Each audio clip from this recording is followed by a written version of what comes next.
And the debate surrounding the Indiana State Fair's alcohol sale ban comes to a close. Alcohol hasn't been served since the 1946 fair, when the state banned it because of widespread littering. Now, 67 years later, those who enjoy a pint of beer or a glass of wine will be happy to hear that that's all changed. The General Assembly passed a law last month that will allow alcohol sales. Today, News 18 this morning looks at how you may see some local brewers and winemakers at this year's fair. Hoosiers haven't been able to buy a drink at the fair since 1946. That was so long ago that Brazil, Indiana native Orville Redenbacher, pictured here at that fair in a suit, was still known more for his farming than his popcorn. But now that the General Assembly has done away with the ban, Indiana breweries and wineries are getting ready to show off their stuff. And we submitted 22 wines over the course of my amateur days. Rick Black knows wine. He's owner of Wildcat Creek Winery in Tippecanoe County and is president of the Indiana Winery and Vineyard Association.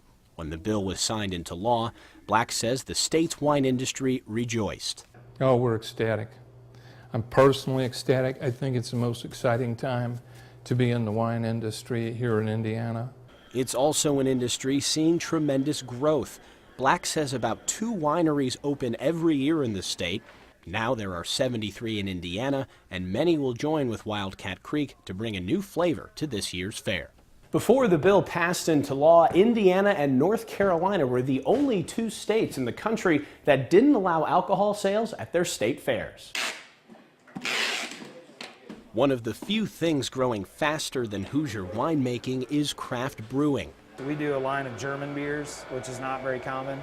Chris Johnson is owner of People's Brewing Company in Lafayette. He says selling at the fair will allow Hoosiers to enjoy new homegrown flavors they may have never known existed.